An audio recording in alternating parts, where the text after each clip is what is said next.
everyone, and welcome back. We are looking at anxiety, and I'm very excited to start session 3. As always, please remember that I'm a quantum life consultant. I'm not a medically trained doctor. Should you display any worrying symptoms, please visit a doctor to assist you. This podcast is not for diagnosis or treatment. Okay, let's get right into it. Okay, so let's recap what we've learned in session 1 and session 2. Anxiety is a response. It is a response to stress, environment, lifestyle, and your epigenetic markers. It is also the response of the body for the fight, flight, and freeze reaction. And the longer you are stuck in that reaction, the body will then be stuck in the amygdala hijack and free-floating anxiety.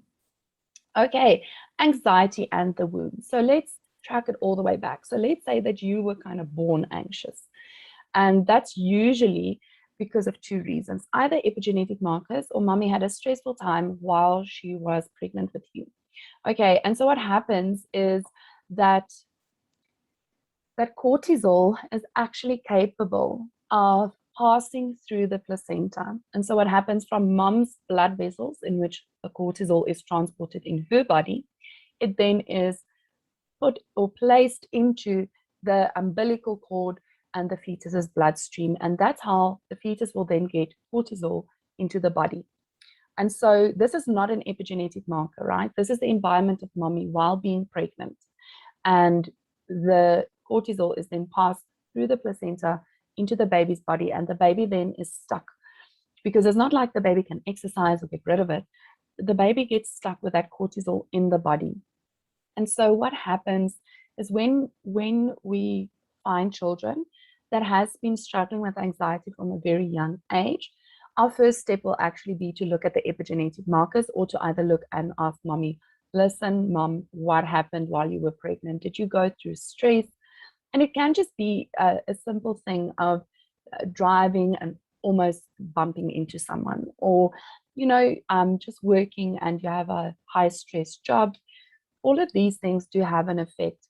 And it's not like one-time stress will now cause your child to have anxiety for the rest of the child's life. It builds on top of each other. It's a prolonged process. So also don't be scared if you are pregnant and you've had a stressful day. Just make sure that you process while, if you are pregnant, make sure that you process and work through your anxiety. Don't allow it to become free-flowing anxiety. Okay, the next thing is an epigenetic marker. And the epigenetic marker is what we spoke about earlier. We did a whole course on it. So if you're unsure about epigenetic markers, please go and look at the podcast. You'll understand exactly how it works. And then the last thing is, you must realize that if you are pregnant, you share your body with another human being. And whatever you eat, whatever you do, whatever you experience is shared with the baby. And so it can be beautiful. But it can also be damaging if you are one of the people that ignore your problems. Okay, so anxiety as a baby or in a baby. If you are, let's say that you did not pass down an epigenetic marker of anxiety and you were not anxious while pregnant or giving birth, if something happens and you are breastfeeding your baby. Now, I know of many people that, because you have to go back to work, you don't really breastfeed past the time of maternity leave. But I do know many people that are breastfeeding until 2.5 years old. And you just need to be aware that cortisol can pass through breast milk to the baby's body. Okay, so what does anxiety look like in babies and in toddlers? So first of all, separation anxiety is quite normal in babies. They are comforted and protected by their parents, and they are quite vulnerable at this stage. And so it's a survival instinct for them to have separation anxiety, because the parents are usually the people that take care of them and know this, oh no, this is a cry for a bottle, this is a cry for a nappy. And so they do have separation anxiety. As we get older, we need to be able to go places without our parents. So if your toddler goes to school, they need to reach a stage at some point where they are able to visit a friend's house without you, or go to school and not cry every day. If they're crying every day, something is happening at school that's traumatizing them, which will cause anxiety, or they have separation anxiety.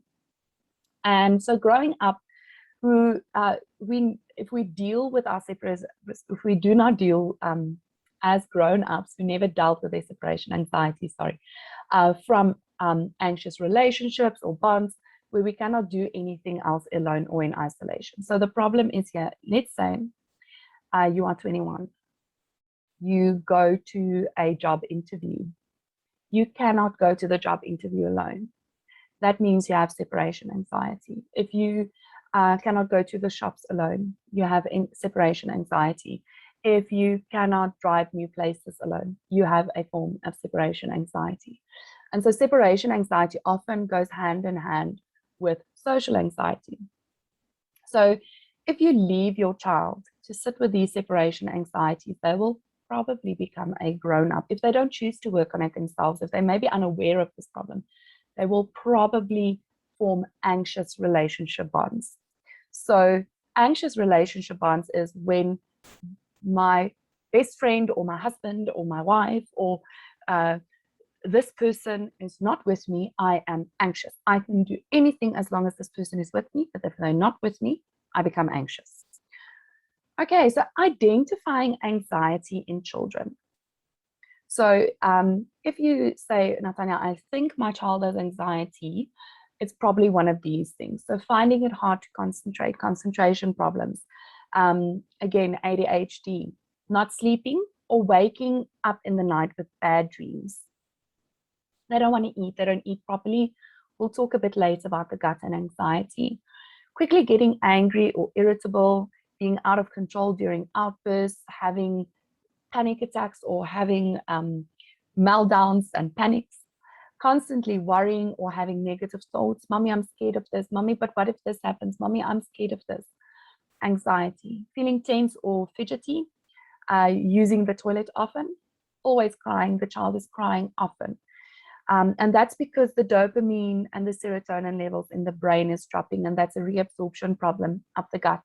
If you want to know how that works, we did a podcast on Health 101, how to restore the gut. You can have a look there. Being clingy, that's again the separation anxiety, complaining of tummy aches and not feeling well the whole time, and then the separation anxiety again. Okay, so what causes anxiety for children? Things that cause anxiety for children is being separated from mom and dad, loud noises, especially babies, they jolt, they don't like the loud noises. Dogs or strange animals, even textures, just getting a baby used to textures. If you think of sand and grass, they'll start crying. It causes them anxiety. They've never felt this thing in their life. Getting hurt or being not being accepted by their peers is often a problem. Performance in school and sports, putting pressure on them. I grew up with friends. If they didn't get 80%, then they were punished physically, beaten, or cell phones get taken away, etc., etc. Now, if your child's capabilities are 90s and they are getting 40s, by all means, please, please, please, please have a chat with your child and have some repercussions in place. But children sometimes get so scared if you tell them that they got 75 because their parents expecting and must get 80. And so, or they must be top student and they must be the best in all the sports and they must do this and they must do that. Now, some kids do function, are high functioning kids, and they can achieve that with little to no effort. But if you start comparing your child to one of those children and your child's capability is not that, your child will experience that stress. And often the stress that is placed upon children by their parents' expectations of them to be perfect becomes a big, big, big root of anxiety for kids. Or mom and dad achieved this, I must also achieve that, feeling that they're not good enough, looking at their peers and their peers are studying, doing everything, they're doing everything the same. The peer gets 90, I get 60. Why? And then they stress. They don't want to be bullied. No one wants to be bullied. Okay, so for grown-ups, it looks vastly different. Finances, relationship, work, pressures for deadline, all traumas repeating itself. That's one of our biggest fears as grown-ups. We don't want to have the same traumas as a grown-up that we had as a child.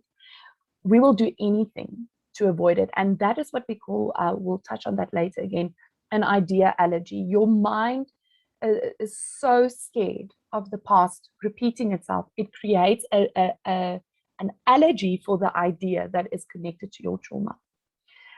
Childhood triggers, not dealing with your old traumas will definitely cause anxiety.